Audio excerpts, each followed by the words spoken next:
Hello दोस्तों, स्वागत है आप लोग का अपने यूट्यूब चैनल एग्जामिनर। दोस्तों मैं बजरंग आप लोग को स्वागत करता हूं।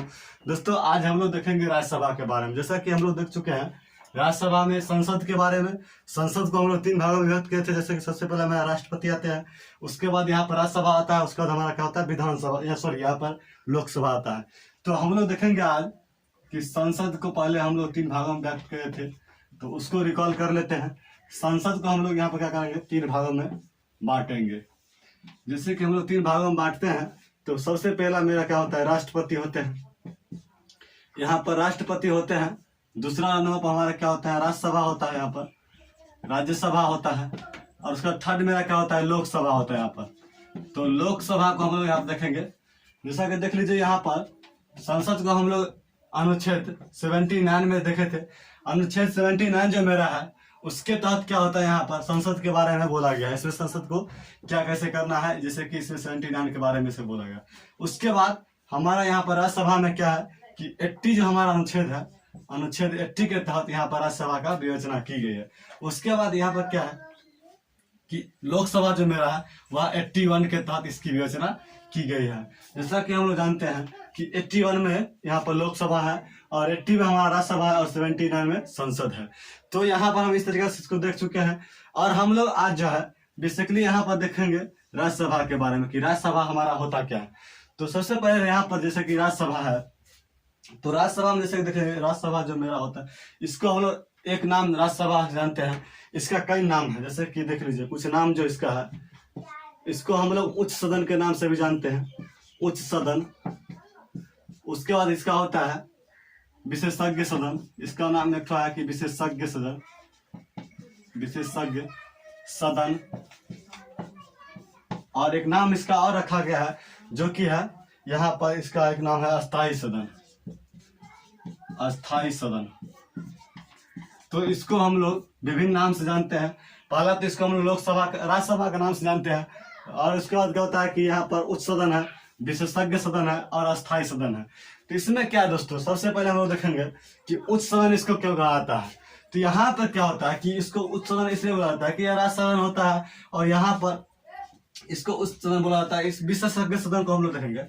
विशेषज्ञ सदन जो हमारा होता है यहाँ पर क्या होता है कुछ विशेषज्ञ लोग, जैसे कि वहां पर कोई नेता नहीं होता है, जैसे कि वहां पर किसी भी मंत्री पद या किसी चीज से वहां पर चुने नहीं जाते हैं और वहां पर उनको रखा जाता है। तो क्या होता है कि विशेष जैसे कि यहाँ पर राष्ट्रपति द्वारा किसी व्यक्ति को नियुक्त किया जाता है, नियुक्त व्यक्ति जो रहता है उन्हें भी विशेषज्ञ बोला जाता है।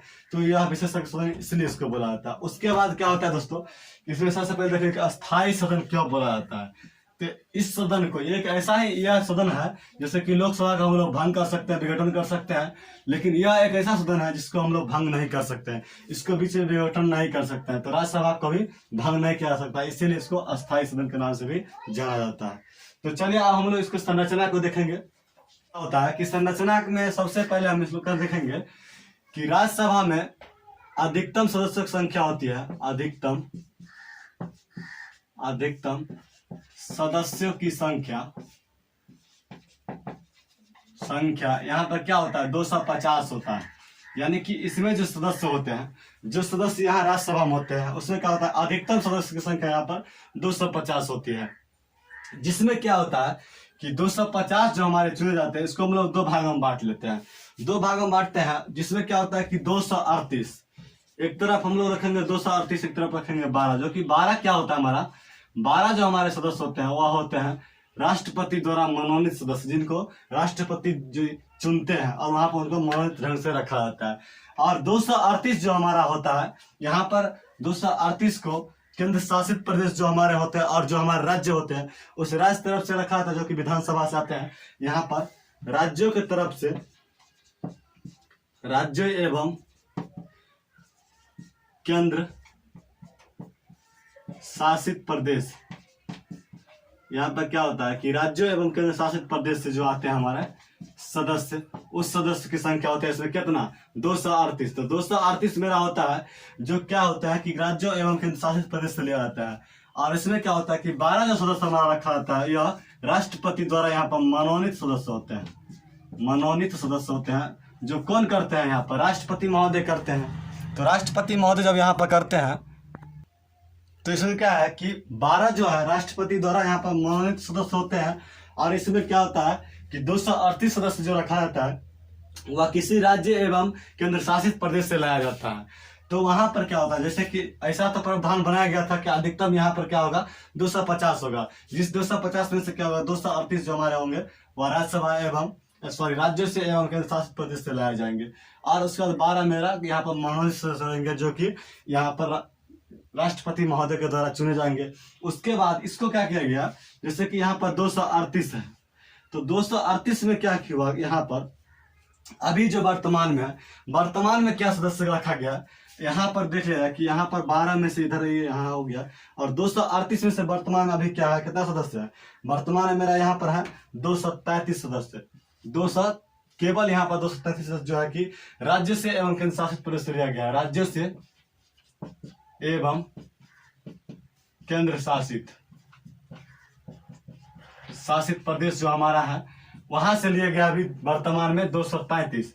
और क्या है 12 के 12 मेरा यहाँ पर क्या होगा रखा जाएगा, 12 सदस्य जो कि मनोनीत, यहाँ पर प्रावधान बनाया गया था कि संविधान में कि आप 12 सदस्य यहाँ पर मनोनीत राष्ट्रपति के महोदय के अनुकूल रखा जाएगा। तो वहां पर क्या होता है कि 12 मनोनीत सदस्य को ही रखा जाता है, 12 मनोनीत सदस्य यहाँ पर रहते हैं। और क्या होता है कि पहले क्या था कि 250 सदस्य था, यहाँ पर 250 सदस्य में क्या था कि 238 यहाँ पर हमारा था कि राज्य से रख सकते हैं आप और केंद्र शासित प्रदेश थे, और 12 यहाँ पर मनोनीत था। ऐसा प्रावधान बनाया गया था किस तरीके से आप रख सकते हैं। लेकिन अभी क्या है कि वर्तमान में यहाँ राज्यसभा में अभी है 233 और इधर क्या है 12, तो यानी कि यहाँ पर इसमें क्या होता है कि 245 ही सदस्य अभी यहाँ पर हैं, दोनों मिलाकर 233 और यहाँ पर 12 सदस्य मिला क्या होता है कि 245 सदस्य ही मात्र इसमें अभी है। टोटल सदस्य जो वर्तमान में अभी मेरा है वह 245 ही है, 245 ही अभी राज्यसभा में काम कर रहे हैं। तो इसमें यही इसका संरचना था। तो संरचना में क्या है कि अधिकतम सदस्य जो होता है इसमें राज्यसभा में वह हमारा क्या है 250 अधिकतम सदस्य होते हैं। और उसके बाद क्या होता है कि राज्यों में जो प्रावधान बनाया गया था उसमें 238 था, उसका 238 में 12 मनोनीत था, दोनों मिलाकर हमारा 250 होता है। लेकिन अभी वर्तमान में जो है यहाँ पर राज्य और केंद्र शासित प्रदेश से 233 सदस्य रखा था और इधर मनोनीत में 12 है, तो दोनों मिलाकर यानी कि 245 सदस्य अभी मेरा यहाँ पर है राज्यसभा में। उसके बाद इसमें क्या होता है कि जैसे कि यहाँ पर एक क्वेश्चन पूछ दिया जाएगा दोस्तों कि क्या यहाँ पर क्या है यहाँ पर राज्यसभा में कि केवल राज्यों के प्रति या फिर केंद्र शासित प्रदेश के प्रति ही यहाँ पर राज्य के नियुक्ति यानी कि यहाँ वैसे देख लीजिए कि क्वेश्चन पूछेगा कि किसी राज्य के प्रतिनिधित्व यहाँ पर होता है या फिर केंद्र शासित प्रदेश का भी प्रतिनिधित्व होता है, तो नहीं, यहाँ पर क्या होता है राज्यसभा में कि राज्य का भी प्रतिनिधित्व होता है और केंद्र शासित प्रदेश का भी प्रतिनिधित्व होता है। ऐसे होता है जैसे कि देख लीजिए किसी यहाँ पर राज्य से अगर मान लीजिए कि 16 सदस्य जा रहे हैं और किसी केंद्र शासित प्रदेश से भी वहां पर सदस्य जा रहे हैं, कितना भी सदस्य जा सकते हैं, तो वहां पर क्या होता है राज्य के जनसंख्या के अनुकूल यहाँ पर सदस्य हम भेज सकते हैं। तो देख लीजिए कि केंद्र शासित प्रदेश से भी हमारा 15 जा रहा है और इधर 16 हमारा राज्य से भी जा रहे हैं, तो वहां पर तो दोनों सदस्य जा रहे हैं, केंद्र शासित प्रदेश के भी और राज्यसभा के भी राज्य के भी। तो यहाँ पर क्या होता है कि दोनों सदस्य जब जाएंगे तो दोनों अपना अपना प्रतिनिधित्व रखेंगे, राज्य के भी रखेंगे और केंद्र शासित प्रदेश के भी रखेंगे। तो जैसे कि यहाँ पर राज्य का भी रखा जाता है, केंद्र शासित प्रदेश का भी रखा जाता है, दोनों का रखा जाता है। जैसे कि देख लीजिए केंद्र शासित प्रदेश कहने का तो यह होता है जैसे कि वर्तमान में कि यहाँ पर कुछ केंद्र शासित प्रदेश जैसे कि दिल्ली हो गया मेरा, तो दिल्ली है, दिल्ली मेरा केंद्र शासित प्रदेश है। दूसरा मान लीजिए कि पुदुचेरी है मेरा, पुदुचेरी, तो पुदुचेरी भी यहाँ पर केंद्र शासित प्रदेश है। तो दोनों जैसे कि हो गया मेरा, जैसे कि देख लीजिए कि यहाँ पर यह भी तो केंद्र शासित प्रदेश है, इसका भी तो यहाँ पर प्रतिनिधित्व रखा जाता है, राज्य का प्रतिनिधित्व रखा जाता है। तो यहाँ पर इसीलिए बोला जाता है कि राज्य का भी और केंद्र शासित प्रदेश का भी प्रतिनिधित्व रखा जा सकता है। तो चलिए हम लोग देखते हैं इसका निर्वाचन के बारे में। इसका निर्वाचन क्या होता है, निर्वाचन में देख लीजिए निर्वाचन, इसका निर्वाचन किस तरीके से होता है। निर्वाचन में क्या होता है कि यहाँ पर अप्रत्यक्ष चुनाव होता है, अप्रत्यक्ष चुनाव कहने का तात्पर्य यह होता है जैसे कि अगर यहाँ पर क्या होता है कि चुनाव होता है अपने यहाँ, तो यहाँ पर क्या होता है कि अगर आम जनता चुनाव करता है तो उसको क्या प्रत्यक्ष चुनाव कहा जाता है। किसी जनता के द्वारा किसी व्यक्ति को जब चुन के भेजा जाता है किसी एक पोस्ट पे, तो क्या होता है उसको हम प्रत्यक्ष चुनाव कहते हैं। अप्रत्यक्ष चुनाव जो जनता के द्वारा चुने जाने वाले व्यक्ति किसी व्यक्ति को चुनते हैं तो वहां पर क्या होता है कि उसको अप्रत्यक्ष चुनाव कहते हैं। तो यहाँ पर अप्रत्यक्ष चुनाव होता है। इसमें अप्रत्यक्ष चुनाव में सबसे पहले यहाँ पर क्या होता है, राज्यों एवं, देख लीजिए, राज्यों एवं संघ शासित या फिर इसको हम केंद्र शासित भी बोलते हैं, केंद्र शासित या संघ शासित बोल सकते हैं, केंद्र शासित प्रदेश। इसमें क्या होता है कि जैसे कि देख लीजिए यहाँ पर राज्य एवं संघ शासित यानी केंद्र शासित प्रदेश के जो हमारे सदस्य होते हैं उस सदस्य को यहाँ पर चुना जाता है। उसके बाद क्या होता है कि यहाँ पर कुछ जो होते हैं मनोनीत सदस्य भी होते हैं जो कि राष्ट्रपति के द्वारा चुने जाते हैं। मनोनीत सदस्य यानी कि 12 जो हम बोले थे मनोनीत सदस्य, यही मनोनीत सदस्य होते हैं। और यहाँ पर क्या होता है कि 238 जो बोला गया था यानी जो वर्तमान में 233 है वह हमारा राज्य एवं संघ शासित प्रदेश जो हमारे हैं वहां से लिए जाते हैं। उसके बाद यहाँ पर क्या होता है दोस्तों, जैसे कि देख लीजिए कि अप्रत्यक्ष चुनाव यहाँ होता है। अप्रत्यक्ष चुनाव जो होता है उसको कौन चुनते हैं, यहाँ पर क्या होता है कि राज्यों के जो हमारे विधानसभा होते हैं, यानी कि राज्यों के जो यहाँ पर विधानसभा होता है, राज्यों के विधान सभा जो मेरा होता है उस विधानसभा के द्वारा राज्यसभा से जो सदस्य चुने जाते हैं उस विधानसभा के द्वारा वहां पर राज्यसभा के सदस्य का चुनाव होता है। क्या होता है, चुनाव होता है। यहाँ सदस्य का चुनाव होता है। क्या होता है कि यहाँ पर राज्यसभा में जो सदस्य जाते हैं वहां पर क्या होता है, राज्यों के विधानसभा के द्वारा जिस राज्यसभा के सदस्य को चुने जाते हैं वहां पर, यानी कि कहने तात्पर्य होता है कि जो विधायक गण होते हैं यहाँ पर वही राज्यसभा के यहाँ पर चुनाव में अपना मत देते हैं। यानी कि जो यहाँ पर अप्रत्यक्ष रूप से चुनाव होता है उस तरीके से यहाँ पर चुनाव की जाती है।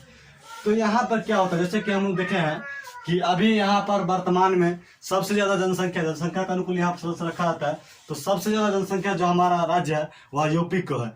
तो यूपी में जो सबसे ज्यादा जनसंख्या है तो यूपी के अनुकूल यहाँ पर कुछ और राज्य है जो कि वहाँ पर उनसे मिलता जुलता यहाँ पर जनसंख्या है। क्षेत्रफल के दृष्टिकोण से यहाँ पर नहीं रखा था। क्षेत्रफल में सबसे बड़ा हमारा राजस्थान हो जाता है, तो राजस्थान में यहाँ ज्यादा सदस्य रखा जाता है। लेकिन यहाँ पर यूपी है तो यूपी के मिलते जुलते कुछ जनसंख्या जैसे कि बिहार हो गया, बंगाल हो गया। तो वहां पर क्या होता है कि अनुच्छेद 4 जो हमारा है, अनुच्छेद 4 में क्या होता है कि जनसंख्या के अनुकूल बताया गया था, जनसंख्या के अनुकूल यहाँ पर सदस्य को रखा जा सकता है। क्या बताया गया था कि जनसंख्या के अनुकूल यहाँ पर जनसंख्या के अनुकूल यहाँ पर सदस्य रखा जा सकता है, यानी कि सदस्य जो है राज्यसभा में रखा जा सकता है।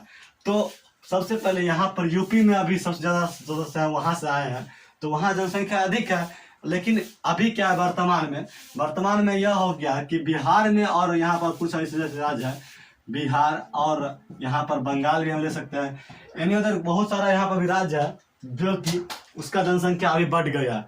तो वर्तमान में न बढ़ गया है। जो जिस समय इस चीज को लागू किया गया था तो उस समय क्या था, इसका लागू किया गया था, जनसंख्या अभी बढ़ गई है। लेकिन जिस समय इसको लागू हुआ था 1971 में, यानी कि 1971 में इसको लागू किया गया था। तो वर्तमान में तो अपने यहाँ जनगणना जब हुआ था वो 1911 में हुआ था। तो 1911 के अनुकूल यहाँ पर नहीं ना बनाया गया कि अनुच्छेद 4 बताया गया था जनसंख्या के अनुकूल। तो जनसंख्या के अनुकूल उस समय 2071 में जो जनसंख्या था उसके अनुकूल यहाँ पर सदस्य चुना गया था, उसके अनुकूल यहाँ पर जो सारा हुआ था काम हुआ था। अभी 2011 में जिस राज्य का जनसंख्या बढ़ गया, यानी कि बिहार वगैरह का यहाँ पर जनसंख्या उसके अनुकूल ज्यादा बढ़ा है, तो यहाँ पर 2011 का अनुकूल नहीं रखा गया बल्कि 1971 के बराबर यहाँ पर रखी गई है। तो चलिए दोस्तों, अब हम लोग देखें इसके बारे में। अब हम लोग देखते हैं कि योग्यता क्या होना चाहिए, जो राज्यसभा सदस्य होंगे उनका योग्यता क्या होना चाहिए। दोस्तों यहाँ पर हम लोग देखेंगे योग्यता के बारे में। योग्यता में देखने से पहले यहाँ पर हम लोग एक चीज और देखेंगे कि जैसे कि अपने यहाँ जिस तरीका से यहाँ बोला गया कि जनसंख्या के अनुकूल अपने राज्य से सदस्य आप भेज सकते हैं राज्यसभा में, लेकिन वहाँ यूएस वगैरह में क्या होता है कि यहाँ पर किसी भी राज्य के क्षेत्रफल या जनसंख्या के अनुकूल मान लिया जाए कि जिस राज्य की क्षेत्रफल यानी जनसंख्या मान लिया जाए, क्षेत्रफल छोड़ दिया जाए, तो अगर जनसंख्या बड़ा है और किसी एक राज्य की जनसंख्या छोटा है, इसमें मान लिया कि जनसंख्या अधिक है और इसमें जनसंख्या छोटा है, तो वहां पर इस तरीके से कोई प्रावधान नहीं है कि अगर आप बड़े जनसंख्या वाले हैं तो आपका ज्यादा सदस्य जाएंगे और आप छोटे हैं तो ज्यादा सदस्य नहीं जाएंगे। वहां पर ये नहीं होता, जैसे कि आप बड़े हैं तो भी, छोटे हैं तो भी, यहाँ पर 2 सदस्य आप भी भेज सकते हैं, 2 सदस्य आप भी भेज सकते हैं। वहां क्या होता है कि राज्यसभा के लिए भेजा जाता है 2 सदस्य किसी भी राज्य से, और छोटा हो तो भी बड़ा हो तो भी वहां पर क्या होता है 2 ही सदस्य भेज सकते हैं। उसके बाद हम लोग देखेंगे, चलिए देखते हैं योग्यता के बारे में कि योग्यता किसी भी व्यक्ति को राज्यसभा में जाने के लिए कितना योग्यता होना चाहिए, क्या योग्यता होना चाहिए। तो चलिए हम लोग देखते हैं योग्यता के बारे में। तो योग्यता में क्या है, सबसे पहले बात जैसे कि हम लोग देखते हैं अभी तक जो भी हमारे यहाँ है, सबसे पहले वह व्यक्ति भारत के नागरिक होना अनिवार्य है। भारत का नागरिक हो। जो व्यक्ति यहाँ पर राज्यसभा के सदस्य में जाएंगे वह क्या होना चाहिए, भारत का नागरिक होना चाहिए। उसके बाद क्या होता है कि वह 30 वर्ष की आयु पूरा कर चुका हो। 30 वर्ष की आयु पूरा कर चुका, 30 वर्ष की आयु पूरा कर चुका हो। यहाँ पर कहने का मतलब यह होता है कि 30 वर्ष की आयु पूरा कर चुका, जैसे इसको हम लोग इस तरीके से भी याद रख सकते हैं, जैसे कि हम लोग देखे हैं कि संसद होता है मेरा यहाँ पर, तो संसद में और यहाँ पर देख लीजिए, इसको हम लोग जैसे कि देखे तो इसको 3 भागों में बांटे। सबसे पहला मेरा राष्ट्रपति होते हैं, तो राष्ट्रपति में हम लोग देखे कि उसके बाद हमारा होता है राज्यसभा होता है, उसके बाद में होता है लोकसभा। तो लोकसभा और राज्यसभा और यहाँ पर राष्ट्रपति है। तो राष्ट्रपति बनने के लिए यहाँ पर हम देख सकते हैं कि 35 वर्ष की आयु यहाँ पर हमको पूरा कर चुका होना चाहिए। उसके बाद राज्यसभा में जैसा कि हम लोग देखेंगे कि 30 वर्ष की आयु, और लोकसभा में हम लोग 25 वर्ष की आयु को पूरा यदि कर लेते हैं तो इसका सदस्य हम बन सकते हैं। अगर हम 30 वर्ष के पूरा कर लेते हैं तो राज्यसभा का सदस्य बन सकते हैं, यानी अगर हमको 35 वर्ष की आयु पूरा कर चुके होते हैं तो ही हम राष्ट्रपति के लिए वहां पर जा सकते हैं। उसके बाद 3rd नंबर में मेरा होता है कि किसी लाभ के पद पर न हो। किसी लाभ के पद पर न हो, लाभ के पद पर न हो। कहने का मतलब यह होता है, जैसा कि हम बता चुके हैं कि किसी लाभ के पद पर न होने का मतलब यह होता है कि वह व्यक्ति ही यहाँ पर चुने जा सकते हैं जो व्यक्ति किसी भी गवर्नमेंट की जॉब में न हो। जैसे कि कोई भी प्रकार का गवर्नमेंट जॉब होता है, सरकारी जॉब होता है, उस जॉब में कि जो व्यक्ति रहते हैं वह व्यक्ति यहाँ पर नहीं चुने जा सकते हैं। उसके बाद होता है कि वह व्यक्ति मानसिक रूप से क्या होना चाहिए, सही होना चाहिए। मानसिक रूप से वह सही होना चाहिए। यहाँ पर यही होता है कि मानसिक रूप से स्वस्थ हो, यानी कि स्वस्थ होना चाहिए। उनका क्या होना चाहिए कि मानसिक रूप क्या होना चाहिए, सही होना चाहिए। वही व्यक्ति यहाँ पर चुने जा सकते हैं। तो योग्यता में यही 4 पॉइंट है, जैसे कि भारत का नागरिक होना चाहिए, 30 वर्ष के पूरा कर चुके हो।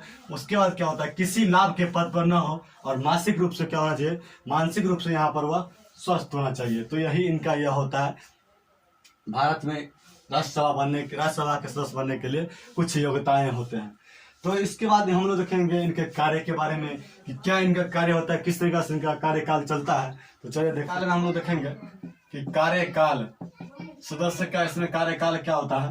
तो सबसे पहले यहाँ पर देखेंगे हम लोग कि किसी भी सदस्य यहाँ पर जो राज्यसभा में होते हैं उनका कार्यकाल क्या होता है कि 6 साल का होता है, यानी कि 6 वर्ष का होता है। यहाँ पर किसी भी सदस्य का यहाँ पर कार्यकाल क्या होता है, 6 ईयर का होता है। यहाँ पर जो भी सदस्य होते हैं 6 ईयर तक अपना कार्य कर सकते हैं।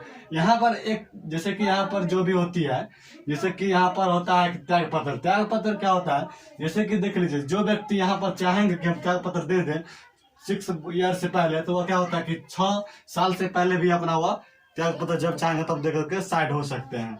तो यहाँ पर 6 साल का जब होता है तो क्या होता है, इसको हम लोग देखेंगे किस तरीके से 6 साल का होता है। तो जैसे कि देख लीजिए इसमें 6 साल तो बोला गया, बट इसमें क्या होता है कि चुनाव जिस समय होता है, चुनाव, तो यहाँ पर चुनाव में क्या होता है, जब चुनाव किया जाता है तो यहाँ पर क्या होता है कि प्रति 2 वर्ष पर क्या होता है, यहाँ पर प्रति 2 वर्ष पर यहाँ पर चुनाव होता है। चुनाव होता किसा है, प्रति 2 वर्ष पर क्या होता है 1/3 सदस्य का यहाँ पर क्या होता है, सदस्य का अवकाश होता है, यानी कि अवकाश होता है। कहने का तात्पर्य होता है कि प्रति 2 वर्ष पर क्या होता है कि 1/3 सदस्य का अवकाश होता है। तात्पर्य इसका हो गया। जैसे कि देख लीजिए यहाँ जो हम लिख के हैं कि चुनाव जब उनका होता है तो क्या होता है प्रति 2 वर्ष पर उनका चुनाव होता है और 1/3 भाग क्या होता है सदस्य का अवकाश हो जाता है। तो अवकाश होता है तो उसको कहने का तात्पर्य होता है। जैसे कि देख लीजिए यहाँ पर कि 2000 हमारा 12 हो गया, 2014 हो गया, 2016 ले लिए और उसका 2018 ले लिए, 2018 के बाद हमारे ले लिए 2020। जैसे कि हम लोग इस तरीके से इसको रखे हैं तो 2020 जैसे कि देख लीजिए प्रति वर्ष क्या होता है यहाँ पर प्रति 2 वर्ष पर यहाँ पर अवकाश जब इनका होता है तो यहाँ पर 99 सदस्य जो होता है हमेशा कार्य में रहते हैं, हमेशा कार्य में रहते हैं। तो देखिए 33 सदस्य इस तरीके से कार्य करते हैं। यहाँ पर 33 सदस्य इसे हो गया, 33 सदस्य यहाँ पर मेरा हो गया, उसका 33 मेरा यहाँ हो गया, 33 फिर यहाँ हो गया और 33 फिर यहाँ हो गया। तो इसको क्या होता है कि कार्य किस तरीके से करते हैं, इस तरीके से हम इसको करेंगे कि अवकाश प्रति 2 वर्ष पर होता है, यहाँ प्रति 6 वर्ष पर इसका मतलब कार्यकाल रहता है और 2 वर्ष पर का चुनाव होता है। तो इसको हम लोग इस तरीके से देखेंगे। जैसे कि देख लीजिए जो व्यक्ति 2012 में अपना कार्य कर रहे हैं तो इनको 6 साल का पड़ेगा। जब यह व्यक्ति जाएंगे कहाँ 2018 में जाएंगे तो यहाँ पर जैसे कि 2018 में जाते हैं, 2018 में जाते हैं तो इनको 6 साल पूरा जाता है, यानी कि 6 वर्ष पूरा जाता है। तो 6 वर्ष जब इनका पूरा जाएगा तो इनका क्या होगा यहाँ से इनका अवकाश हो जाएगा। इनका अवकाश हो जाता है जब इस सदस्य सबको जो 33 सदस्य अभी यहाँ पर कार्य कर रहे हैं उनका अवकाश हो जाएगा। जब इनका अवकाश होगा तो 1/3 भाग जो हम बोले हैं यानी कि सदस्य यहाँ पर अवकाश होते हैं तो फिर जो सदस्य यहाँ पर है वह सदस्य तो कार्य में आ जाएंगे। यहाँ पर कोई और सदस्य आएंगे 1/3 भाग जब हट जाएंगे तो यहाँ पर 33 सदस्य तो फिर और कोई आएंगे। तो वही होता है यहाँ पर इनका 6 वर्ष की खत्म हो जाती है। फिर जिससे कि देख लीजिए 2014 में जब फिर चुनाव होता है तो यहाँ पर से फिर 33 सदस्य जाते हैं कहाँ 2020 में जब इनका अवकाश हो जाता है फिर से यहाँ पर अवकाश होता है। जब अवकाश हो जाता है तो यहाँ पर इसका 6 वर्ष पूर जाता है। 6 वर्ष जैसे पूर जाता है तो फिर यहाँ से यह 33 सदस्य का अवकाश हो जाता है और फिर यहाँ पर आगे जो हमारे 33 सदस्य होते हैं उनका यहाँ पर कार्यकाल शुरू हो जाता है। तो इसी तरीके से क्या होता है उनका कार्यकाल बढ़ते जाता है और इसी तरीके से जो सदस्य होते हैं कार्यकाल करते हैं 6 वर्षों तक।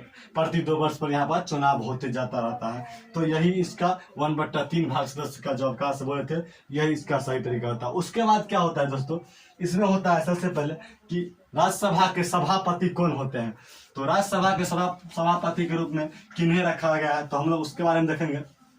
सबसे पहले देख लीजिए कि यहाँ पर जैसे कि राज्यसभा के सभापति कौन होते हैं, बोला गया है कि सभापति कौन होते हैं। सभापति के रूप में यहाँ पर उपराष्ट्रपति को रखा गया, उपराष्ट्रपति को रखा गया है। जैसा कि हम लोग बोले थे राष्ट्रपति जब उपराष्ट्रपति जो हम लोग पढ़े थे तो उस समय ध्यान दिए थे कि हम लोग यहाँ पर सभापति के रूप में क्या काम करेंगे, उपराष्ट्रपति काम करेंगे। तो उपराष्ट्रपति को वेतन जो मिलता है यहाँ पर दोस्तों उस समय भी हम लोग बोले थे उपराष्ट्रपति को वेतन मिलता है। तो वेतन किस लिए मिलता है, सभापति होने के लिए मिलता है, बल्कि यहाँ पर उपराष्ट्रपति होने के लिए नहीं मिलता है। वह जो सभापति रहता है इसीलिए उनको वेतन मिलता है, बल्कि यहाँ पर उपराष्ट्रपति होने के लिए यहाँ पर उनको कोई वेतन नहीं दी जाती है। तो यही उनका हुआ। उसके बाद यहाँ जैसे कि सभापति होते कहने का तात्पर्य हुआ, जैसा कि हम लोग देखते हैं यहाँ पर जब मंत्रिमंडल का यहाँ पर मीटिंग वगैरह होता है कहीं पर किसी भी राज्यसभा या लोकसभा होता है तो उसमें क्या होता है कि कुछ सदस्य जो मेरा इस तरीका से होते हैं, सदस्य जो होते हैं तो सदस्य तो इस तरीके से हमारे रहते हैं और वहाँ पर एक हेड होते हैं, एक हेड मेंबर होते हैं जिनका नाम होता है सभापति। वह सभापति कौन होता है, उपराष्ट्रपति होते हैं। और उपराष्ट्रपति को जो वेतन मिलता है वह सभापति के लिए ही मिलता है, बल्कि उपराष्ट्रपति नहीं होने के लिए मिलता है। तो यही उनका होता है सभापति। सभापति कौन होते हैं, उपराष्ट्रपति होते हैं। तो जैसे कि देख लीजिए जब क्या होता है कि यहाँ पर उपराष्ट्रपति हो गए, सभापति के। तो यहाँ पर हम लोग देखेंगे राज्यसभा के विशेषताएं के बारे में कि राज्यसभा के क्या विशेषताएं होते हैं। राज्यसभा के विशेषताएं इसका क्या होता है। तो विशेषताएं में सबसे पहले क्या होता है कि यहाँ पर अनुच्छेद 249 के तहत क्या होता है कि अनुच्छेद 249 के तहत यहाँ पर केंद्र राज्यसभा का कहने पर क्या होता है कि अनुच्छेद 249 में राज्यसभा का कहने पर क्या होता है कि केंद्र सरकार को कुछ कानून बनाए जाते हैं, यानी कि कहने का तत्पर होता है जो 249 के तहत यहाँ पर अगर राज्यसभा बोलता है कि इस कानून को लागू की जाए तो वहां पर लागू होता है। लेकिन क्या होता है, अगर राज्यसभा बोल दिया तो हो जाएगा, ऐसा नहीं होता है। राज्यसभा बोलेगा उस चीज को, फिर क्या होगा कि वहां पर लोकसभा भेजा जाएगा। लोकसभा जब उस चीज को पारित कर देता है तो वहां पर उस कानून को लागू कर दी जाती है। तो यहाँ पर क्या होता है, अनुच्छेद 249 के तहत इसको लागू किया होता है। उसके बाद होता है अनुच्छेद 312, जैसे कि देख लीजिए। दूसरा होता है अनुच्छेद मेरा 312 होता है। 312 के तहत क्या होता है कि अखिल भारतीय सेवाएं जो हमारे होते हैं, अखिल